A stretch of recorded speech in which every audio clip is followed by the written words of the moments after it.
You might find this surprising, but photography wasn't actually a priority when I bought my Lumix S5 IIx a couple of years ago. I needed a new camera for making videos, and I didn't actually expect to enjoy taking pictures with this camera. The reason was that I had actually been shooting film for like 10 years at that point. I had bought other hybrid cameras before, but I never felt like shooting pictures with them because it was just not quite as comfortable, or there was something wrong with the process. Well, there was always something not quite right about it.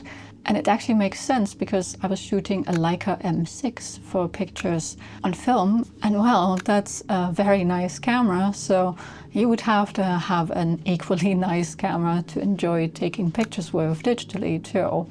In the end, I always ended up grabbing my Leica instead of the crop sensor cameras that I had. And it was fine that way. I expected the same thing to happen with my Lumix, and it didn't in the end. I actually enjoyed taking pictures on it, and I was quite surprised when this happened. Since this is a full frame camera, I could just mount my M-mount lenses for the Leica on the Lumix, and I would get stunning results with it. And I was quite happy with it also because it has this feature called real-time LUT, which is a way of using presets on it that reduces the editing process quite a bit.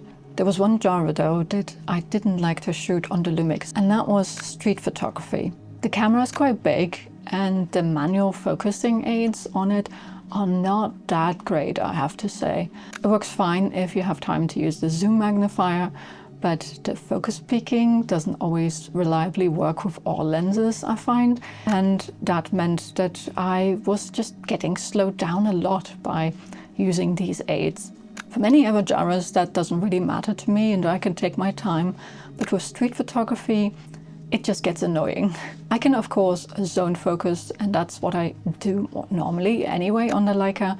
But whenever I want to take a shot that I compose with the viewfinder, I would run into this issue that I would just be slowed down so much that I would miss the shot, and then I would get annoyed and it would drag me out of my flow, and yeah, it's just not as enjoyable. For a couple of years that didn't matter though, because I wasn't shooting much street anyway, and in those moments when I wanted to shoot street, I could just grab my Leica and it was fine. Lately I've been feeling that itch again to shoot street. And in the meantime, film prices have become quite ridiculous. And if you know street photography, then you know that there are a lot of wasted frames with it, because you can't really know whether you're gonna get the shot until you actually take it. And it means wasting a lot of film. And with current film prices, that just hurts. Street photography is so dependent on serendipity and timing, and if you get it wrong even just a little bit, then it just doesn't work and you wasted a frame. And you can waste a lot of frames with street. The solution to that is quite obvious. I mean, I could just use an autofocus lens and that would get rid of the problem, right? That's easier said than done though, because the L-mount cameras are not really known for their small lenses. My only autofocus lens for the system itself was a 24mm Lumix lens. It's great, nice image quality, and I'm very happy with it, but I just don't think it's great for street photography because it's so big. Why does this matter? Well, people actually react very differently to big lenses than they do to small ones. This can be an advantage sometimes. Sometimes you want to be a bit loud and flashy. Like, for example, if you're shooting an event and you want to look like a press photographer, a big lens actually works in your favor. But not when you're just out shooting street normally. And that means that a big lens will cause reactions. People will notice you more.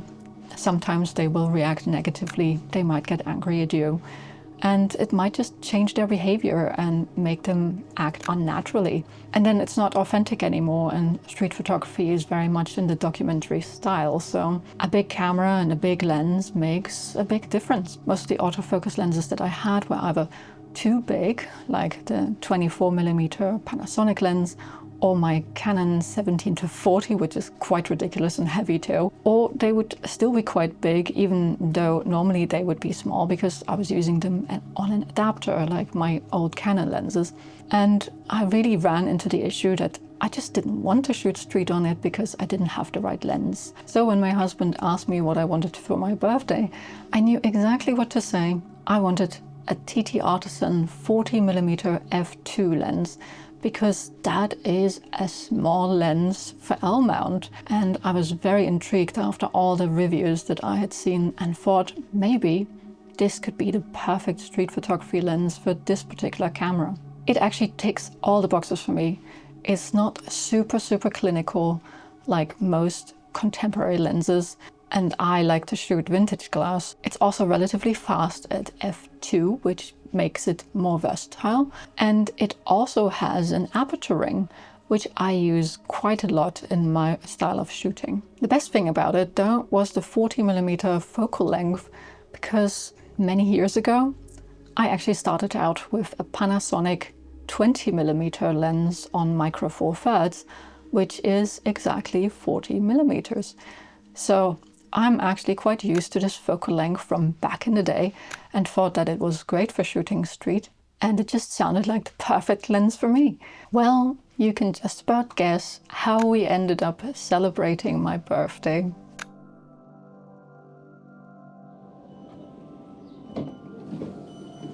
We decided to go to San Sebastian for the day for some street photography and a visit to a bookshop and maybe to have some tea somewhere, since the weather was just beautiful.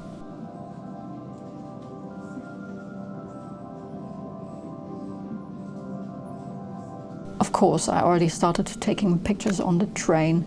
I used to do that a lot with my little Olympus and the Panasonic 20mm lens, so I was right in my element already.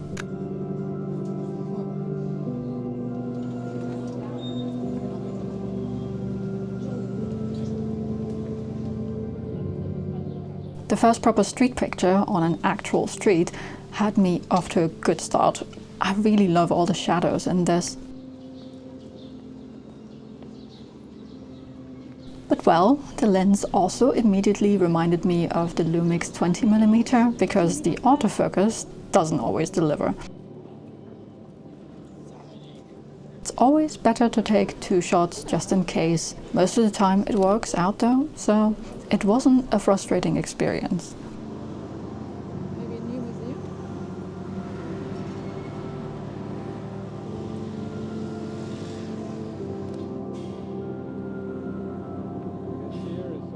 I actually shot a lot of street in San Sebastian, so much in fact that I got bored of it, because I kept haunting the same street corners over and over.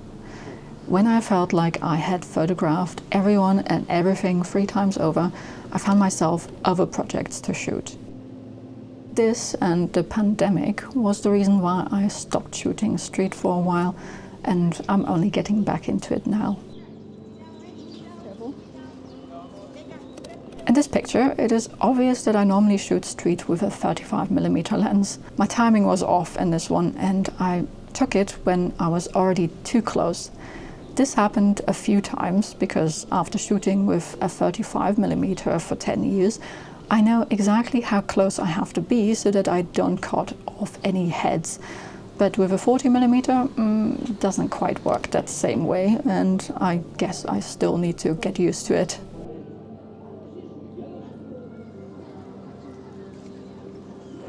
I think this picture shows off the rendering of the lens quite beautifully. Nice background separation even at f5.6, and it's sharp where it counts when it doesn't miss focus.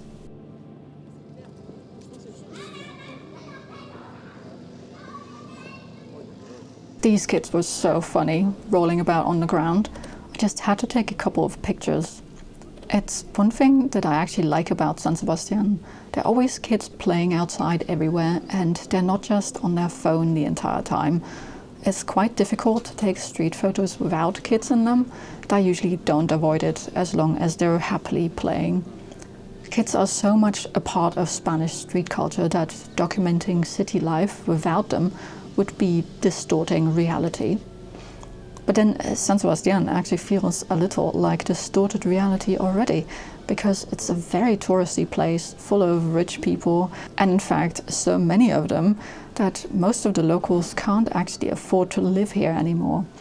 Rent prices have become ridiculous, and that's one of the reasons why we moved elsewhere too. So taking pictures here always feels a little bit like you're in an amusement park. It doesn't quite feel real, and not necessarily in a good way. Even if I wanted it.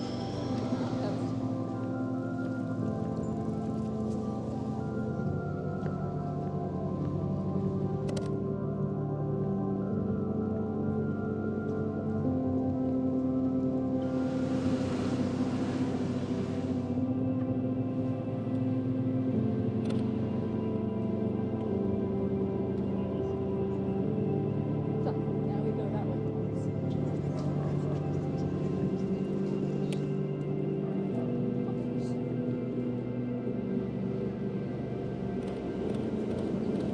This one was hard to catch because the girls were blocking my shot, and I'm not the kind of person to jump sideways just to catch a picture. I only caught a guy running at the edge of the frame, so I decided to make it a square, and it actually worked out all right.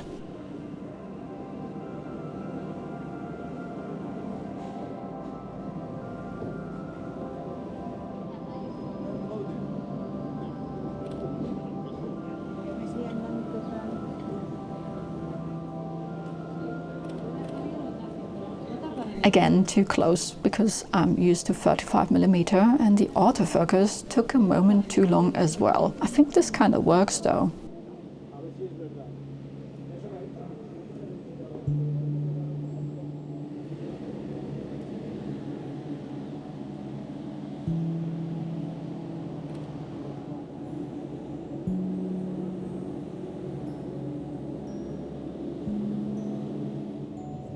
It's really interesting actually. Some of these pictures I wouldn't have taken when we still lived here, because you get so used to a place that you don't see it properly anymore. What might seem boring when you see it every day can definitely get interesting again with a bit of distance, like this view here. I have a gazillion pictures of it, but I don't think I ever made a panorama of it before.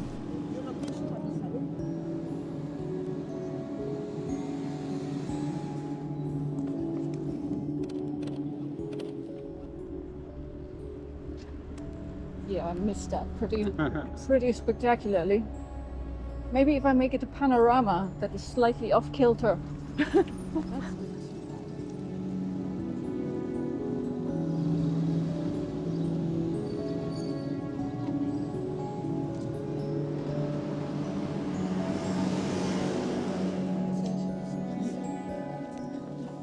This one would have been fun if the autofocus had cooperated. Tourists pointing at things is a common theme in a place like this.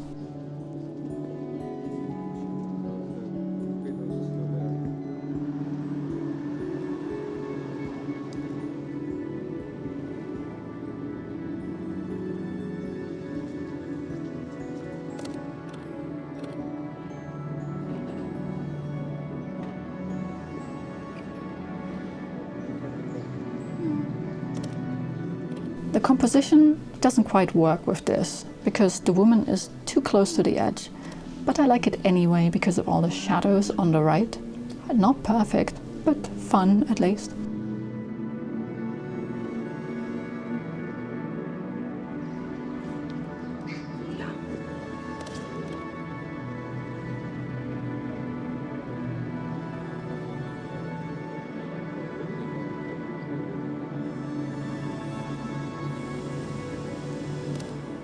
With this construction site, I tried different versions. The first picture didn't quite work out because it isn't sharp enough.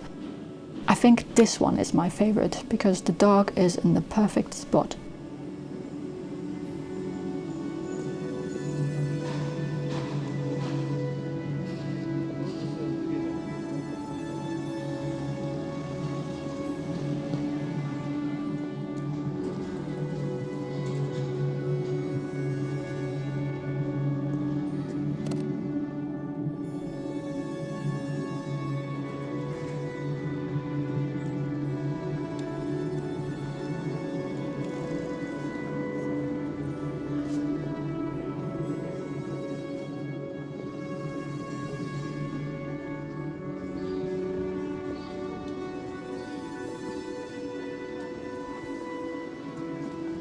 I really love this one. The couple kissing on the right, the dog who's curious about what they're doing, the expression of the girl, and she's looking straight at the camera too, and the guy on the left seems kind of confused about what's going on.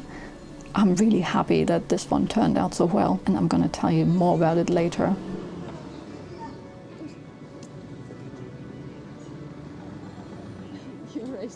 There's nothing too spectacular about this picture, but I guess the stripes caught my eye. Patterns always work really well when you're shooting black and white.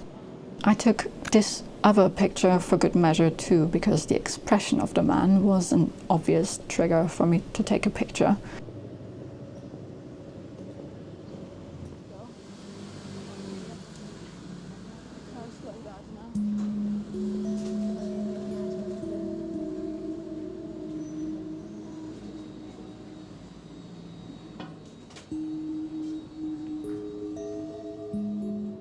I was already a bit tired after all this walking, so we went to a second-hand bookshop in our old neighborhood.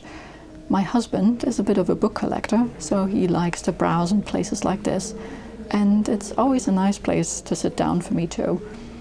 It was the perfect opportunity to try out some video with this lens too. And then afterwards we went to have some tea, and this gave me some more energy to take more pictures afterwards.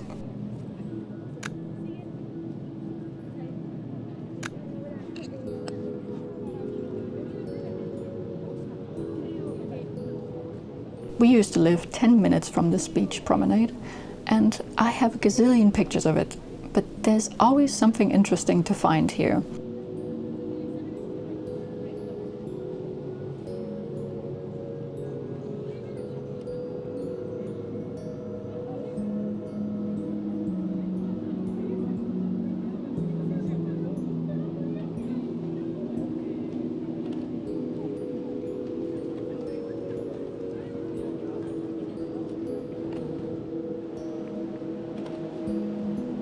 The light is great in this one, but it isn't really quite obvious what the dog is doing because he's partially blocked, so I don't think it worked out so well.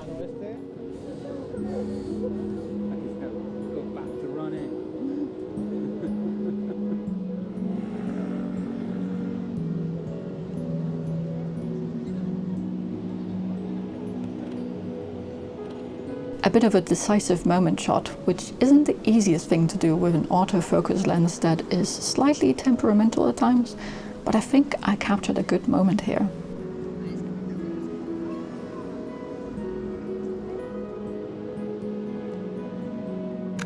I'm glad I caught the surfer in this one at just the right time. The kid lying on the sand balances the picture nicely, and the dogs are fun too. Obviously, this picture makes more sense on a bigger screen, like a lot of my work actually.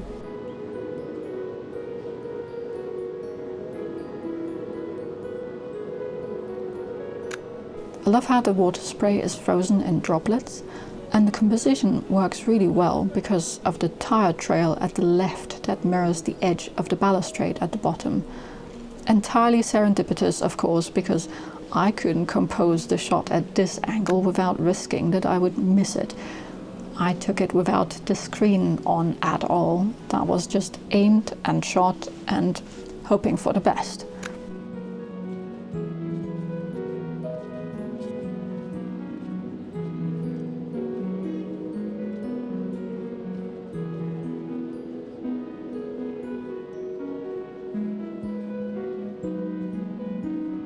At this point we decided to catch a train home, because the clouds were starting to look a little bit too ominous.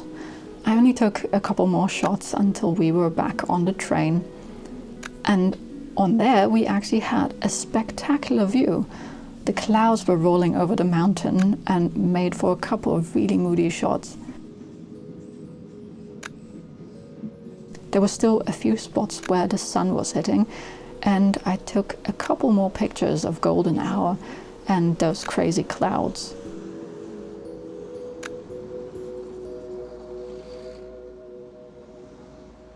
So after this first experiment, do I think that I made the right decision? I think it's a great lens and I got some really great pictures with it. Whenever it nailed the focus, it just rendered beautifully. And I think I got really cool pictures and I really loved the look of it. I got some great stuff and I'm particularly stoked about this image here of this girl with a dog, and yeah, fantastic. For me this is especially funny because I had taken pictures of this girl and her dog many times before. This was in our old neighborhood and she lives around there. I shot quite a lot of street around the neighborhood about 10 years ago, and this girl just appeared in my pictures everywhere because they were just having a lot of adventures at the time, I would say. And she ran into my pictures, walked into my pictures, and it was next to impossible not to take pictures of her while shooting street in the neighborhood. And I was also taking pictures of all the dogs in the neighborhood too, so it was just so fitting for what I was trying to capture. So having a picture of her 10 years later is really cool, and I think that's also funny because I always joked that I stopped shooting street in that neighborhood after I had photographed everyone 3 times over. And well, 10 years later, I'm still photographing the same people whenever I go there. I guess I have photographed this neighborhood to death by now. And for me, the picture itself is also really interesting because it's not just the girl and her dog, it is the dog getting interested in the couple, and yeah, and I think there's a story there and I really love that. The lens is of course not perfect because it isn't a native L-mount lens. TTArtisans isn't part of the L-mount alliance, so it's not really all that surprising that sometimes the autofocus doesn't quite work as expected and misses focus. This doesn't happen too often though, and compared to, for example, my old Panasonic 20mm lens, this is really quite reliable because that lens was notoriously bad in this respect. I'm used to taking at least 2 pictures whenever I take a shot digitally because I just know that one of them will miss focus anyway. And this style of shooting worked really well with this lens too, and I in the end got the picture most of the time as long as I took 2 shots. And since digital images are free, it really doesn't matter if I take 2 shots. I just have to be careful to time it correctly, so that I'm not too close or too far away, and it's a bit of a fiddly thing to do in the timing department, but normally it works out quite well, and I thought it was quite fun to shoot like this. How about you? Do you rely on autofocus when you're shooting street, and maybe you can't stand it that the autofocus misses shots? Or do you zone focus to get rid of that problem altogether perhaps? I have to say that after 10 years of shooting all manual all the time, it kind of feels freeing to just turn my camera into a point and shoot again. Let me know what you think in the comments below. There's actually now a native 40mm lens that is quite small, the Lumix 40mm, also f2 I believe. And I've been quite interested in this lens and have watched many reviews by now, because obviously I'm interested in the 40mm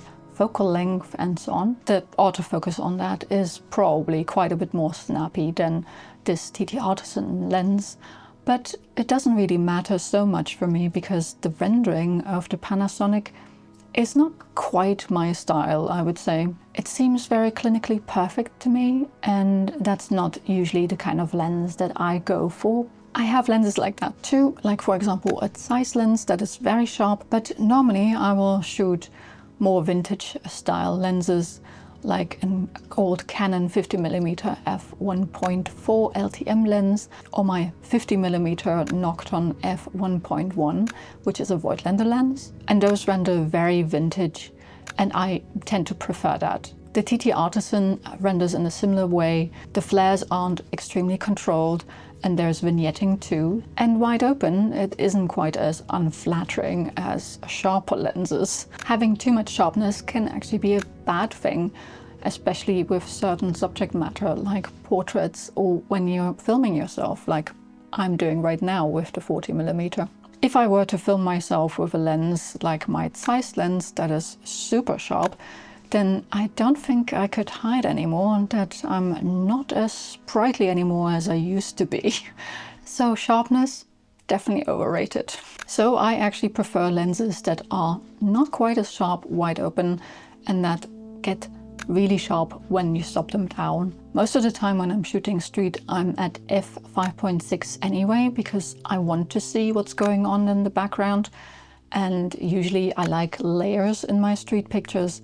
And if you just shoot wide open, then everything in the background gets blurred out and you're actually taking portraits rather than street pictures. So I don't really need a lens that is super sharp, wide open for street photography. My favorite vintage style lens is actually the Nokton 50mm, and that is quite flawed wide open. It is not sharp, there is very busy bokeh, and it's kind of swirly, and there's also coma and all sorts of issues with it. But I actually quite enjoy that look, especially with certain subject matter. When I'm going to a forest, I will prefer that over a clinically sharp lens that looks just boring. So I really enjoy that more, and the TTArtisans goes more into that style without actually going full on super swirly or anything like that.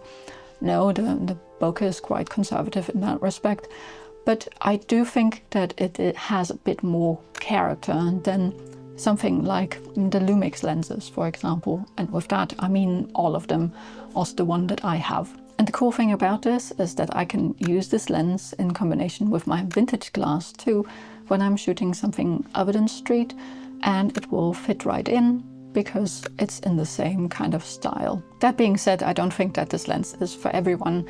And if you prefer clinically sharp images, then maybe this lens is not the lens for you. I personally don't take street photography all that seriously anymore, because it tends to be not really fun if you do. If you get hell-bent on taking bangers all the time, then street photography will frustrate you quite a bit, because it is so dependent on serendipity and on things happening in front of your camera that you cannot control. It doesn't really matter if you lose one shot when there are probably 20 that you missed by not paying attention.